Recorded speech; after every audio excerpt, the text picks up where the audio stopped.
What's up, everybody? This is your boy Uber Hikari, aka the Nerd Nigga, here to bring you another video with no frills, just the analysis. And today I'm here to bring you the review of Naruto Chapter 669 entitled 8 Inner Gates Battle Formation. I'm actually not too clear about the translation of the name of this week's chapter, but that's the translation in the manga stream edition, so that's the name we're going with. Alright, let me begin by saying this. I feel somewhat ambivalent about this week's chapter. Don't get me wrong, this week's chapter was pretty awesome. It was pretty beastly. Guy going the 8 gates and the nighttime elephant, that was off the chain. So that was great. But on the other hand, Madara. When are you gonna get your shit together, nigga? When are you gonna put your foot down and get this show on the road, man? Ever since he absorbed the Jubi, everything has just, and it's not like it's going, I won't say it's going downhill for Madara, but he's just getting further and further and further away from his goal. Well, come on, Madara. I mean, what happened, man? I'm about to revoke the Mr. No Frills Jr. Because all you do in these last 7 or 8 chapters or whatever is just frills, man. Get the show on the road. It's time, man. It's time. So, like I said, I feel somewhat ambivalent about this chapter. Because Guy is beast, but Madara, all he did was just get his ass whooped in this chapter, pretty much, and that's not cool. That's not what the big homies do, Madara. The big homies don't get their ass whooped like that. All right, so as you can probably tell, only one thing really happened in this chapter. Guy just went fucking ham on Madara. Balls to the wall, crazy on this motherfucker. Madara is getting that work in this chapter. He's getting that bitch nigga treatment. I mean, Madara is just getting his ass handed to him. And let's just talk about the 8 gates for a second. The 8 gates makes perfect sense now that I see it in action. Because before, I was a little hesitant, a little reluctant to accept that it was even possible for a guy to be strong enough to hurt Madara with just taijutsu. I was just thinking to myself, why in the fuck would Guy be able to hurt Madara with taijutsu? Madara absorbed the Jubi, right? He's supposed to be god of the shinobi world, right? Then he should be opening up cans of whoop ass on everybody and everything in his path. I'm just not going to accept that Sage of Six Paths Madara can get his ass handed to him with just taijutsu. I had a hard time believing that. But now, it makes perfect sense. Because apparently, the 8th gate, and I looked at this in both the Manga Panda translation and the Manga Stream translation. I looked at both translations to make sure I was reading this shit correctly. Apparently, opening the 8th gate makes you 100 times stronger. 100 times. 100. 100 times stronger? Really? Now, I know some of you may be saying, oh no, that's too excessive, that's too much, the guy's too strong. I'm like, no, this shit makes perfect sense. I love this power increase by 100-fold. I mean, that's just cool as fuck that the 8 gates is just as powerful. And it makes perfect sense, like I said, because this has been foreshadowed since the beginning of the manga. It's been foreshadowed. Going 8 gates makes you stronger than the Kage. Going 8 gates unleashes a an unlimited amount of power, but only for a short period of time. And it's just been building and building and building. And finally, in chapter 669, like 15 years later, it finally pays off. And the payoff was well worth it. Because, like I was saying before, if you're going to have Madara absorb the Jubi and be the god of the shinobi world and be the new sage of the Sixth Path and all of that, then you better have something in the tank that's going to be like, okay, this makes sense for somebody to be on Madara's level. And the opening the 8 gates, making someone 100 times more powerful, makes perfect sense, given all the build-up and given all the foreshadowing that's been going on since the beginning of the manga. And I like it. I like this 100 times power-up. Also, not just because it makes perfect sense in terms of the foreshadowing, but also because it puts things in a better perspective. It gives us some real insight and gives us a real sense of just how strong Madara, I won't say is, because that's a little bit inconsistent, but at least in terms of how powerful he's supposed to be and the gap in power that's supposed to be there between Madara and everybody else. Except Obito, because for some inexplicable reason, this nigga's not dead yet.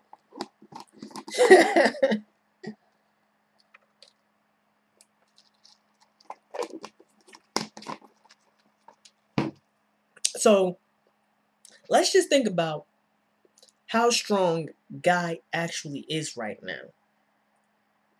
And how strong he needs to be in order to hurt Madara with just taijutsu.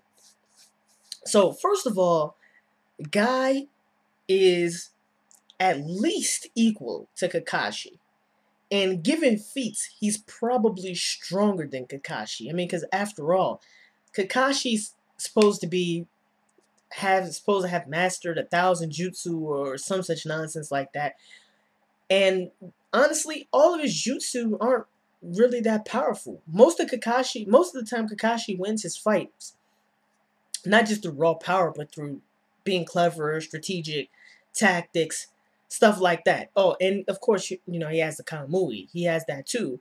But other than the Kamui, which up until very recently he couldn't even use to its full potential or effectiveness, other than that, he's not really been all that strong.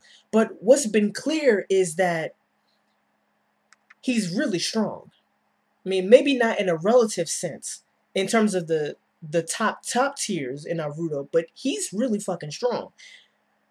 And remember, from all the stuff he did in the war, from getting his nickname Copy Ninja Kakashi, and just based on the way everybody else in the manga treats him, and also because of his battles like with Hidan and Kakuzu, although even those were somewhat pretty tough battles for him, you have to realize that outside of a very select few number of people, Kakashi is one of the strongest. I don't even want to say it like one of the strongest. He's one of the top 2 or 3 people in the series. Outside of the Kages, Akatsuki, and the Jinchurikis, just going based on what we've seen so far, he's definitely one of the top, at least top 5 strongest people in the manga outside of that select group of people. So Guy was at minimum with the gates, at least with like opening maybe 6 or 7 gates, maybe even below that. He was at least as strong as Kakashi and probably stronger. But now, with the 8th gate, he's 100 times stronger than that. 100 times stronger than Kakashi. At least 100 times stronger than Kakashi. That's crazy. That's an insane amount of power. With that kind of power, the only people who Guy is clearly not stronger than at this point, maybe some Jinchurikis, and he's probably stronger than some Jinchurikis, at least going by feats. Maybe it's debatable whether or not he's stronger than the Hachibi or stronger than the Kyuubi with Naruto and B, and even that's at least debatable given what he's done to Madara in this chapter.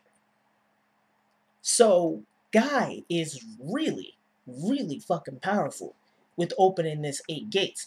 And the nighttime elephant is just fucking amazing. I love the nighttime elephant. With the morning peacock, it was just kick somebody into the air, bunch of fast punches, and okay, whatever. With the daytime tiger, it was just one punch. Big ass tiger. Maybe if he was standing on some water, you'd get a big ass wave, tidal wave, whatever. But the nighttime elephant is on some other shit. This shit is just crazy. First of all, it's not just like a bunch of fast punches or just one punch. It's 5 different steps. And these punches are ridiculous. Each punch is in the shape of an elephant's, like in the shape of an elephant's leg. And each punch is basically the equivalent of a mini nuke. It's freaking crazy. When the first time, and a guy only does one step the first time. First time he punches Madara, you get a huge ass explosion in shockwave. And Madara is basically blown at least a couple of 100 meters through the ground. What looks like just flat out bedrock. Man, that is some crazy shit right there. That's just with one step, one punch. And at the end of the chapter, Madara gets hit with like 5 of these shits. And in the last one, he gets hit point blank range with that shit. So these punches are the equivalent. Each single punch is stronger than Daytime Tiger. And he's got 5 steps of these punches. That is some ridiculous shit. I mean, Guy is on some steroid shit right now. I mean, each step that he takes, when he jumps up and takes a step in the air, his steps are so strong that he can literally walk on freaking air. He can simulate flight. That is some crazy shit. I mean, this nighttime elephant should be renamed the fuck niggas up technique, because that's pretty much all it does is fuck you up. That is some crazy shit. I love the nighttime elephant. I love it. This is the best move I think that guy's shown out of all his moves when he opens the gate. Like I said, morning peacock, daytime tiger, nighttime elephant. Nighttime elephant. Just the name sounds fucking cool. Nighttime elephant. Now I completely understand why Madara in the last chapter was so hesitant to fight Guy. Why he was like, this nigga can open the 7th gate? Well, I hope he doesn't open the 8th gate, because that might be a little problematic for me. Now we understand why Madara was so hesitant to fight in 8 gates Guy. Especially after he got hit with the first step of Nighttime Elephant. That first time. Fucked him up pretty badly. Now, let me talk about Rock Lee. Gotta talk about Rock Lee. And some other things. And then that'll be pretty much the end of this chapter review. But let's talk about Rock Lee. Rock Lee had some very important character development in this chapter that I really, really liked. First of all, Rock Lee can open 6 gates now? Like, when the hell did that happen? When did he gain the ability to open six gates just with no problems? Just like, 6 gates. when did that happen? And that's beast. I must say this, though. That's beast. Although it's kind of irrelevant now, because, like, if you had this ability the whole time, why didn't you use it before? Like, what the fuck, man? Maybe opening the 6 gates at this time.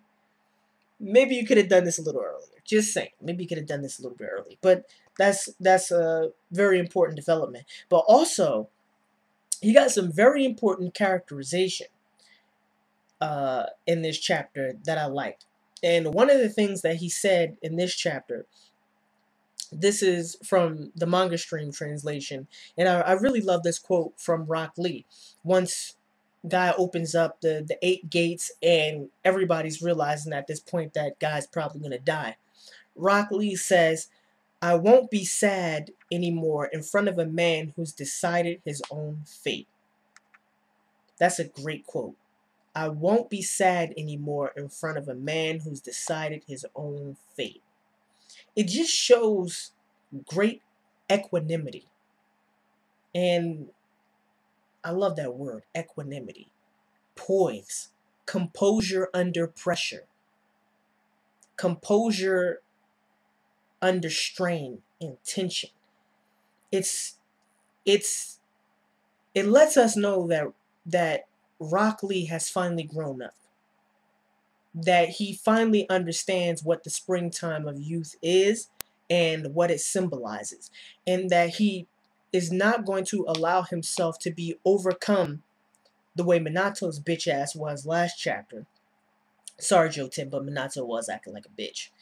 He's not going to allow himself to give in to his irrational fear of death and dishonor Guy Sensei in that way. So I really like that very subtle but very important character development for Rock Lee. And like I said, this is really symbolic of what the springtime of youth is. Springtime of youth is and this is something that's very important. The springtime of youth is not the will of fire. Those two things are not the same thing. Those two things are not the same thing. The will of fire is about the country, about the nation, about fulfilling your duty as a shinobi. It's about carrying on a shinobi tradition. It's about carrying on the tradition of the village. That's the will of fire. The springtime of youth includes those things, but it's not necessarily identical to that. The springtime of youth is about fighting for what you love, finding your freedom, and acknowledging your death. It's the realization that the springtime of youth inevitably leads to the fall and then a new springtime of youth for those who come after you. That's what the springtime of youth is about. That's what the energy is about of Guy and Rock Lee. That ability to find freedom in facing your own mortality, fighting for what you love. And I know that saying fighting for what you love might sound cheesy, but there is a difference between fighting for what you love and fighting for what's precious. Love includes precious things, but again, it's not identical to precious things. Love transcends that, I think. Love is something that encompasses more than something that's just precious to you. And I think Rock Lee finally understood what the springtime of youth symbolizes and what was being passed down to him, and realizing that he shouldn't give himself over to this irrational fear of death. Because Guy Sensei is certainly facing his death right now, staring that son of a bitch right in the face and fighting it head on. A couple of other things I gotta mention before I end this chapter review. First, it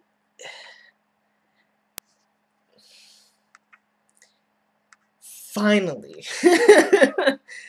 goddamn finally, Kakashi is blind. Because it took a long ass fucking time for this dude to go blind. It was established sometime, if I remember correctly, back in like part 1 or the very early part of part 2, that if you use the Mangekyo Sharingan, you're supposed to go blind. Finally, Kakashi confirms that he's pretty much completely blind in his left eye, because that's the eye he's got the Sharingan in. Yeah, so finally we get confirmation that that nigga's blind. So I'm like, God damn, man, when are you gonna lose your eyesight, nigga? Been using that Kamui forever. Also, gotta touch on Naruto's revival. In terms of my reaction or my response to Naruto's revival, whatever. I mean, we knew this was coming anyway.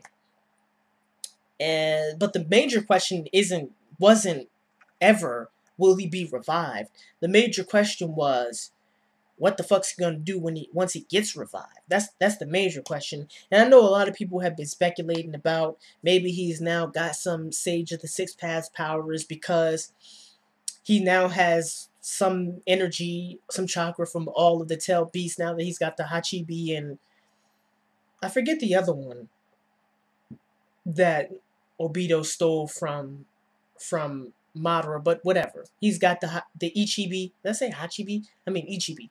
Ichibi and some other tail beast chakra, whatever. We'll see what happens in the next chapter. So, I really like this chapter overall. Awesome chapter. Love the 8 gates guy. Love the explanation behind the 8th gate. Love the nighttime elephant fucking beast. Love Rock Lee's character development. And overall, I think that this chapter is a definite step in the right direction. Except for Madara. Madara, get your shit together, my nigga. Get your shit together, my nigga. Kill somebody. And again, even if Guy really does die, it doesn't count because Madara wouldn't have killed that nigga. It doesn't count. Right now, if this was Call of Duty, I mean not Duty, if this was Call of Duty, his death ratio right now would be 0. Madara's death ratio would be 0. You got to kill at least one person, Madara. So this was your boy Uber Hikari, aka the Nerd Nigga. Just brought you another video with no frills, just the analysis. Peace and have a blessed day.